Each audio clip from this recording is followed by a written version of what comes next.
You know what? I was debating if I'm just gonna say like macaroon, or if I'm gonna, like the whole video, like Parisian macaroon or something, or macaron. But I think you have to say macaron.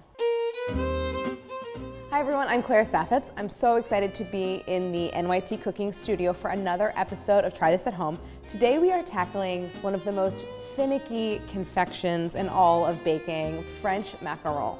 Those little adorable, brightly colored sandwich cookies that you see in like fancy bakeries. This is how you make them at home. It's really fun, really particular. So I'm very excited to walk you through the entire process because I have now the perfect format for kind of demystifying and making it a little less intimidating for home bakers. The flavors for macaron are really endless. There's so many directions you could take it in, but we're keeping it really classic. We're starting with chocolate, which I think is a great first macaron to make at home if you've never made it before. And then we're gonna go pistachio and raspberry. So these are kind of like the standard trio that you'll find at a lot of places. But once you get a really good feel for the technique and what you're looking for in the whole process, there's so many other ones you can do. So lots to show you. Let's get started.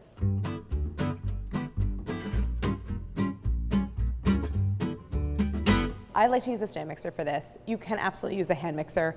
It's just a little more hands-on and like labor intensive. Then I have some rimless baking sheets. You can use a rimmed baking sheet, and for most of my testing I did use them, but eventually I started to flip them over. What can happen sometimes with the rim is that it can block a little bit of heat from circulating around those outer like shells, and that affects the feet that develop. So we're gonna talk all about feet, what are macaron feet, how do you get them? And I highly recommend baking on a silicone baking mat. If you're like a casual macaron maker, use parchment, that's fine. A silicone baking mat is preferred because it is going to give you the flattest, most even, most circular macaron. And here actually underneath I have my guides. I'm gonna use a food processor. It's not 100% necessary, but I do like to use it to kind of get all the dry ingredients together. A pastry bag fitted with a round pastry tip, a sieve for just sifting everything together. I highly, highly recommend using a scale when you're making macaron because certain proportions of ingredients are really kind of crucial to this recipe.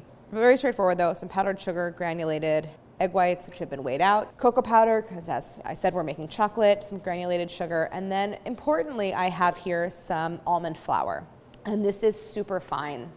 The first thing I'm gonna do is combine my mix of dry ingredients. So that's gonna be my cocoa powder, my almond flour, and my powdered sugar. In baking, usually sugar is a wet ingredient, but in this case, it's just gonna go with everything else. But I like the food processor because it just tends to work through any lumps and any bigger particles really easily, and it combines everything. And I'm only pulsing until everything looks well combined and I have kind of a uniform color. And now I'm gonna sift everything. So sifting is important. The first thing I wanna do is remove any really large lumps and particles because that is going to just create texture that I don't want on the surface of my macaron.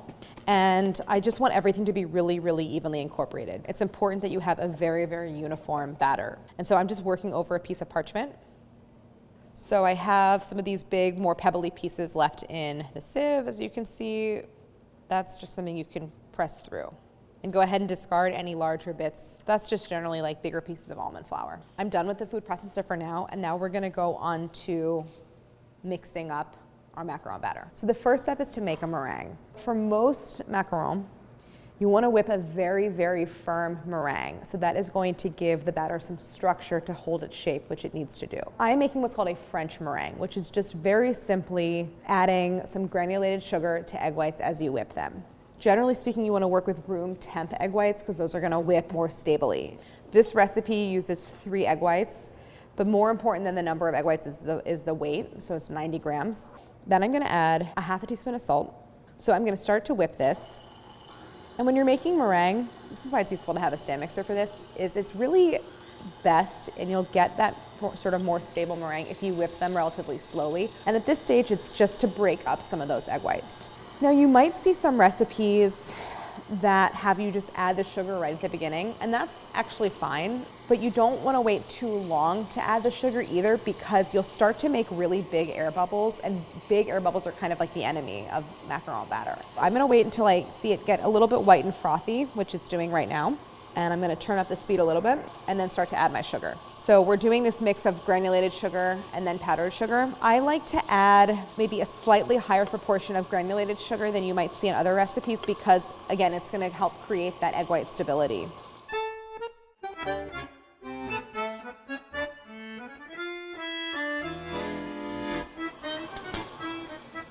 This is not done, but I want to show you what it looks like at this stage. This is like somewhere between soft and medium peaks. We still have a ways to go at this point, so we're probably about 2/3 of the way there. But keep it on that medium high. I'm looking for the meringue to hold very sharp marks from the whisk. It's gonna go from glossy to a little bit more matte in texture, and it is also going to start to gather inside the whisk. That's a really important part. If you also have a little bit of granulated sugar that got stuck around the side of the bowl, I would definitely pause, lift up the whisk, and scrape it around because you do want that sugar to dissolve. You can see that, somewhat firm. Now, if you're adding food coloring, which I am not because we're doing chocolate, so the cocoa is the coloring agent, you're gonna wanna add it now, so you have a chance to whip it in. So I would say I probably need 10 more seconds of whipping. You will know if it's over whipped if the egg whites start to look very, very dry, almost curdled looking, like there's some separation happening. That's over whipped. So this is a nice, super firm meringue. You can see it come off the end of that whisk. It's sticking straight up. That's what you want. This is a good sign. Like, it's not going anywhere. It's totally stuck to the bowl. Okay, so now we are ready for macaronage. I have a large flexible spatula. I have my sifted dry ingredients. I'm going to start by adding about half of the dry ingredients to the bowl. I mix pretty vigorously. I really just want to get all of that incorporated. As I keep saying the term macaronage, which is the name of this step where you're mixing this batter. You want to achieve two things. You want to get everything evenly mixed, and you want to deflate the meringue. I am working the mixture against the side of the bowl. And it's that kind of like mashing of the meringue against the bowl that's gonna help to deflate it and pop a lot of that air. So the rest of the dry ingredients are gonna go in. You'll find that the color at first will come off kind of faint, but as the dry ingredients hydrate, it will darken a little bit. How do you know you're done with macaronage? That is a crucial step of macaron making. The most common term that you see in macaron making and recipes is lava, a lava-like consistency. I don't really know how helpful that is because I don't know how many people have seen lava. What it really refers to is this tendency to ooze yet hold its shape. But another telltale sign is that the batter will fall off the end of your spatula in an unbroken ribbon. So it's like we're under at the moment because I'll see what happens as it kind of breaks and then falls. So I need to keep going. It's evenly mixed, so that's good, but I'm still kind of folding and scraping, and as I bring the mixture around, I'm kind of pressing it against the side of the bowl. But here's another test. Make sure you have a plate with you. You can take, about a teaspoon of the batter, and you'll get this kind of peak, and keep an eye on it, and in the next, 10 seconds or so, if that peak sort of settles onto the surface, then I know that I can move on to the next phase and that the macaronage is done. You can see how it holds its shape. It's not like it's just flattening down. It's not pancaking, but it is sort of settling onto the surface. So it's like, I think I'm a couple strokes away from being done with macaronage.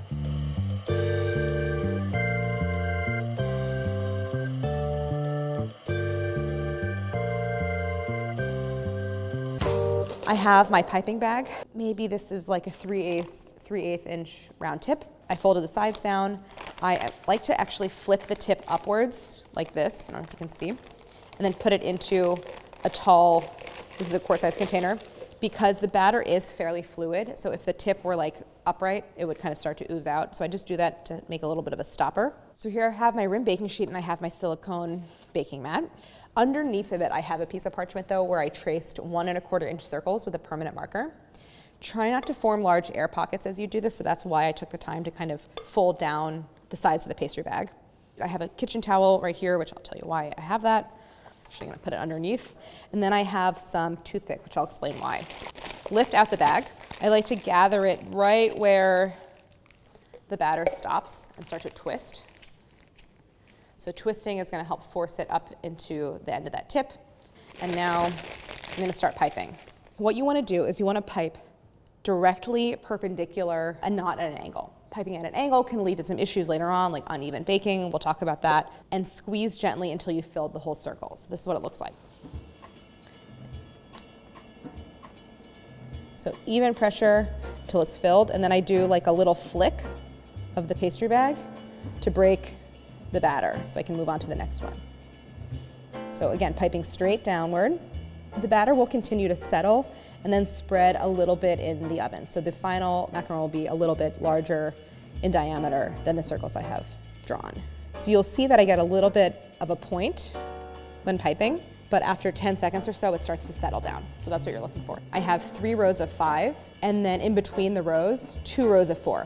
So I like that because it helps me stagger the circles, which I think leads to better air circulation around them and more even baking. All right, so that's the first sheet. Before I move on to pipe the second sheet, and just working quickly, you can see I put that towel down here. I'm going to use that as sort of a landing pad to tap my baking sheet firmly on the surface several times. This is going to do 2 things. It's going to help pop any large air bubbles near the surface and bring up any larger ones that are underneath. It's also going to help the circles to settle and even out. So I'm going to set this aside, and I'm going to come back to it and bring in the toothpicks. I'm going to slide that parchment stencil out from underneath the first one.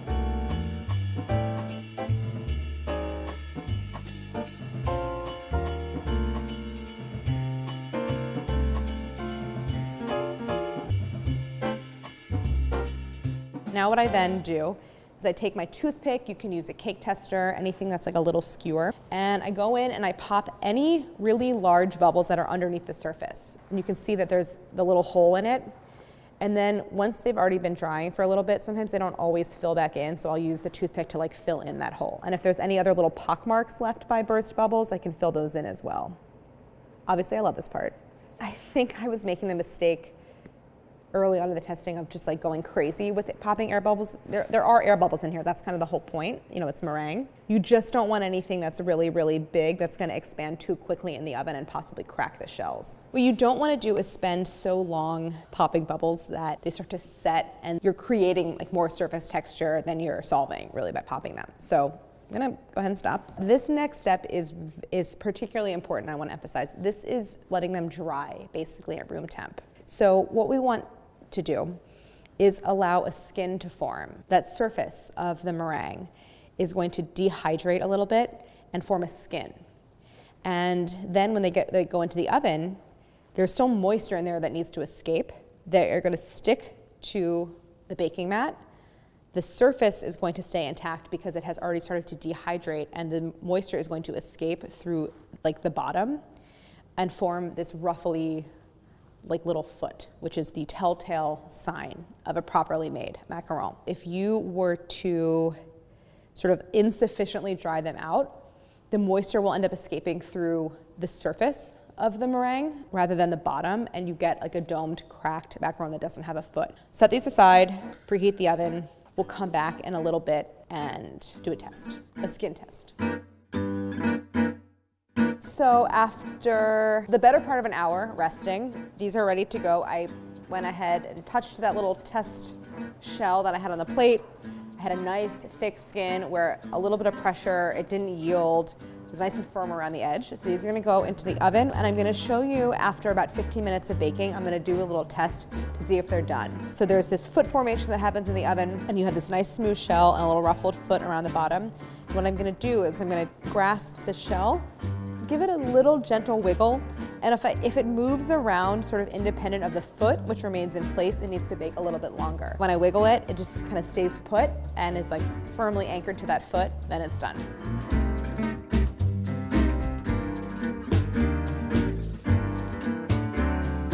So while the chocolate shells are cooling, I'm going to make the filling. So I opted to do some pretty simple kind of like stir together ganache fillings for the macaron because so you've already been through the trials and tribulations of the shells.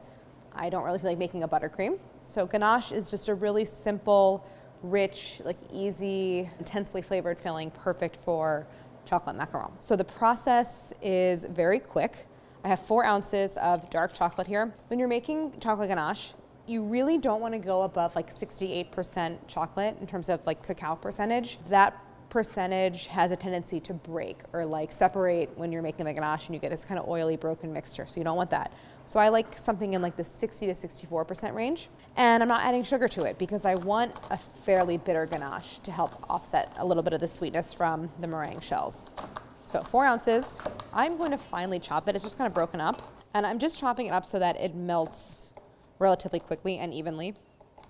So having all that extra surface area will help. So to this I'm going to add, this is an optional ingredient, it's just a half teaspoon of espresso powder. Coffee enhances chocolate flavor, and then a pinch of salt, and then just about a teaspoon of vanilla extract. So then 4 ounces or about a half cup of heavy cream is going to go into a small saucepan.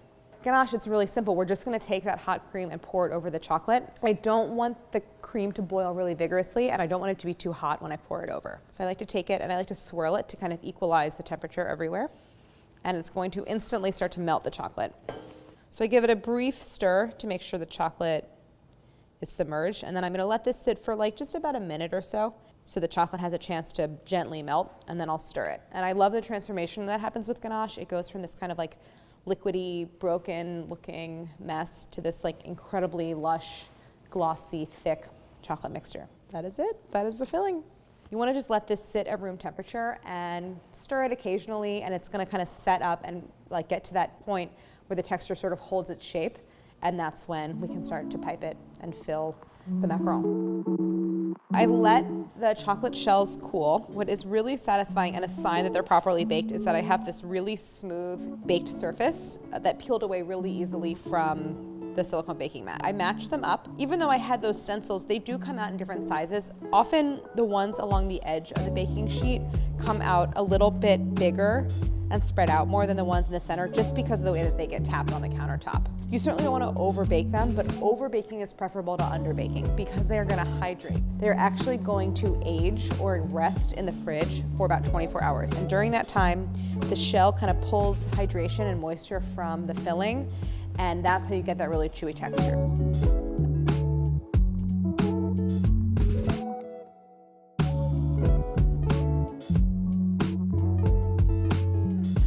Okay, so the chocolate macaron are all done, they're filled. I'm now going to make a raspberry and the pistachio, and then when they're all assembled and done, every single macaron goes into the fridge where they need to sort of rest and age overnight so that they can soften. And then I'm gonna show you what they look like when they're all done. I had a batch that I made last night of all 3 flavors, so we can take a look and taste. So now that you've seen the entire process start to finish, I'm gonna make a different flavor variation, this time doing a raspberry. The main difference is going to be that mix of dry ingredients and the oven temperature. We don't have cocoa powder, instead we are adding freeze-dried raspberries to that mix of dry, and I'm also going to add some gel food coloring. And we're going to bake at a lower temperature because batter with the freeze-dried fruit in it, that extra sugar, tends to brown at a lower temp. We don't want to get any color on the shell, so we're going to bake at like 275. The process is really the same. I'm going to start by combining my dry, and this time I'm using the food processor to pulverize the freeze-dried raspberries, and we're going to sift it to remove the seeds. So adding this freeze-dried raspberry powder will tint the shells a little bit, but I want to give it a little extra color so that I get like a nice sort of medium reddish pink. So adding freeze-dried fruit is a little bit controversial because it does tend to change the behavior of the batter. It can make it take longer to dry and form that skin after you pipe them. As I said, it can lead to browning at a lower temp, but I'm not adding that much. I'm adding just like a half an ounce, about a half cup. So any particles of raspberry, which are mostly going to be the seeds that are left in the sieve, you're going to discard. And now I'm going to turn to my stand mixer and start to whip my meringue.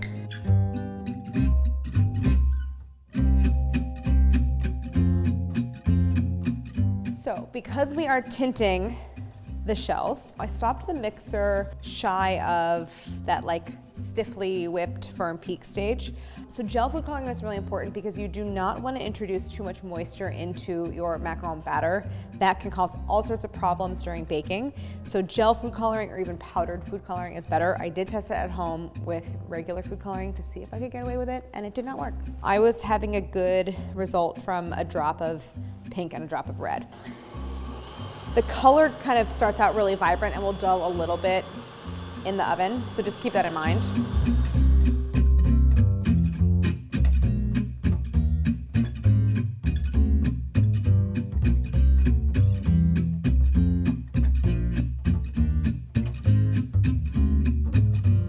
So now I'm making a raspberry white chocolate ganache as a filling for my raspberry macaron. I'm going to start with 6 ounces finely chopped white chocolate into a bowl, 3 ounces heavy cream, and to the heavy cream, I'm going to add some raspberry puree. Now to do that, I'm just going to take some fresh raspberries. I did want like fresh raspberry flavor in here, not just jam. You could absolutely substitute raspberry jam for the ganache and just do that, but to me it was going to add too much sweetness. So I like having a little bit of fresh fruit in there. And I have like a little mesh strainer here. So all I'm gonna do is press the fruit through the strainer using like a flexible spatula, or you can use the back of a spoon. It's cool seeing it like drop into the cream. Go ahead and stir all that together. I'm gonna get this coming up to a very, very gentle simmer on the stovetop. And then to the white chocolate, I'm just gonna add the same thing I did for the chocolate ganache, a little bit of vanilla extract and a pinch of salt. Now, as white chocolate melts, because so much of it is like cocoa butter, it tends to go a little translucent, and that plus the slight pink hue makes it a little grayish and even a little yellowish, but that will go away once it firms up. So don't fret about the color. And again, if you don't love it, add just a little bit of red food coloring. And then because there's such a high proportion of fat in here from the white chocolate, it actually is best to firm this up in the fridge. Otherwise, it can just take forever at room temp to kind of set up. So I'm gonna pop it in the fridge and then we can pipe it when it's cold.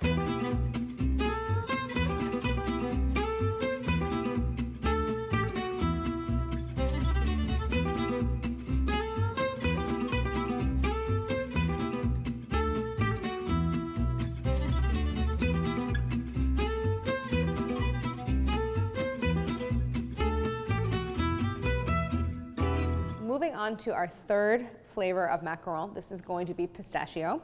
To flavor the shell, I'm just going to grind in some whole pistachios along with a little bit of almond flour and my powdered sugar. The main difference here is that I'm going to sift and then regrind the solids because I want as much of that pistachio to make it into the batter as possible.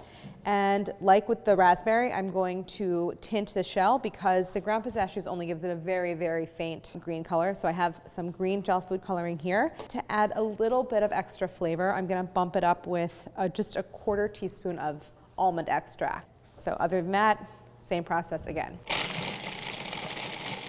So here I have probably like 3 to 4 tablespoons of big particles that aren't gonna make it through the sieve. These go back in. So here's where you want to be careful not to over-process because I don't want the mixture to get oily. I'll do it like 1 or 2 more times where I sift and then regrind. So I have about a tablespoon left, that's okay. This is our dry mix. It's actually not a bad idea to like sift this 1 more time just because it's not super evenly mixed. So it's always a good idea, like the more evenly mixed it is before you add it to the batter, the more evenly mixed your batter will be.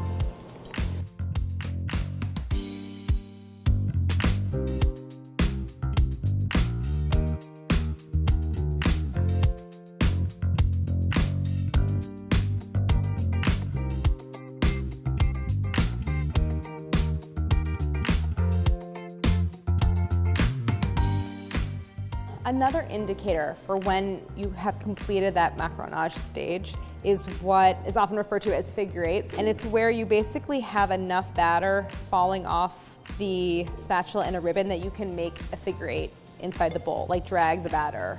Different recipes are gonna take different amounts of mixing. The pistachio macaronage happens a lot faster than the raspberry because that fruit powder tends to thicken it a little bit. So just rely on those indicators as much as you can during the process.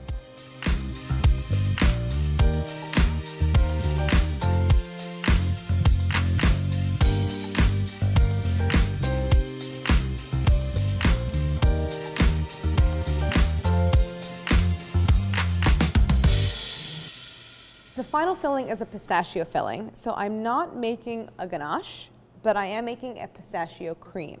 Again, giving you like all that richness and creaminess, but it has an intense pistachio flavor because I'm using pistachio paste, also called pistachio spread. Think of it as a sweetened nut butter. So I'm gonna get this into a bowl. You can see it's pretty liquid at room temp. And I'm going to combine this with just a little bit of heavy cream. It's funny that I'm adding cream to like lighten it up, but weirdly in baking that happens sometimes. So I'm just gonna whisk this together until it's super smooth. And all my ingredients are room temp. That's an important thing to mention here. I have 6 tablespoons of room temp butter. And to that I'm gonna add a pinch of salt. So I'm gonna beat this with a paddle until it's kind of light and creamy and smooth. So now basically what I wanna do is I'm gonna whip the pistachio cream mixture, the mixture like a tablespoon at a time. So the idea here is that I'm just trying to work some air into the mixture and lighten it and thicken it at the same time. If you're working in a warm kitchen, you might need to very briefly chill this mixture, but at room temp, it should be thick enough to pipe. If it seems a little bit liquid and it won't hold its shape, then you can just pop it in the fridge for like 5 minutes and then re-whip it. So here is my pistachio filling mixture. I'm going to get this into a piping bag just like I did for the other fillings. My shells are cooled and now it's time for the most fun part because all the hard work is done. We're gonna fill them.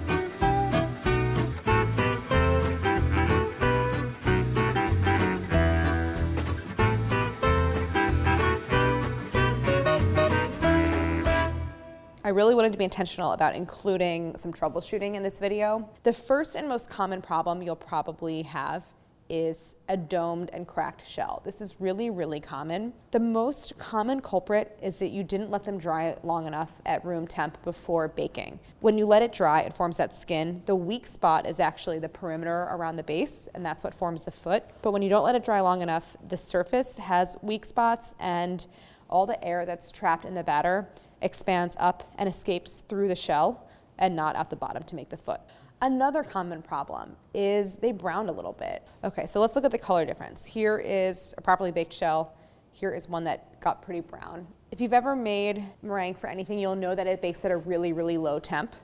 And that's because at higher temps, meringue will brown really easily. So this was just baked at too high a temp. So the next problem you might encounter is unevenness in the foot formation. So here's a good example. Here's one where I have no foot right here, but like a big overdeveloped foot on this side. So you can see that literal hole where the air escaped. So there can be a few culprits here. One is maybe you didn't pipe it evenly. I could tell as I was piping sometimes that the dough was sort of anchoring to a point on the parchment. Make sure you're piping straight down at a 90-degree angle perpendicular to the surface. Also make sure that you're tapping the baking sheets pretty evenly, that you're not like hitting one side on the counter, that the whole thing is kind of hitting the countertop flat. It could also be that the heat of your oven is uneven and that it's getting exposed to a lot more heat in the back of the oven versus the front or vice versa. This one was a curveball for me. You can see that this one has this kind of slightly wrinkled top. It's not perfectly smooth and it's lost a little bit of its dome. That's likely due to some over mixing. It could also be due to a problem with your meringue, like maybe you over whipped it a little bit or you under whipped it. It could also be under baking a little bit. These had pretty small feet. I got sort of like a flat foot separation instead of this sort of more ruffly, like parallel looking foot like I have here. This can be caused if your oven temp is too low and vice versa. If you have a really, really prominent foot that's really tall, that could be from an oven temp that's a little bit too high. As you can see, there's like a lot of different issues that you can encounter, and there's a lot of reasons throughout the process of what may have gone wrong. I think those are the big ones. I know I'm missing all sorts of other issues, but it's a good place to start. I made all of these macarons last night and filled them, and they have been aging in the fridge. So I want to show you what they look like. You can see that I got a nice sort of similar sized foot on the raspberry, but both the pistachio and the chocolate, which I baked at like, same temperature, different oven, just had a slightly smaller feet. I think there's sort of like a range of what's acceptable as far as the feet, like everything from this to this. I feel like this is a successful macaron. So just know that there's always a little bit of variation. Whatever, let's just taste them. I know they're gonna taste delicious. I love the texture. So chewy, but not like stuck in your teeth chewy. It sort of also melts a little bit at the same time. Sweet, but not too sweet. With that little bit of almond extract, it just is so much more kind of pistachio-y. It's so good.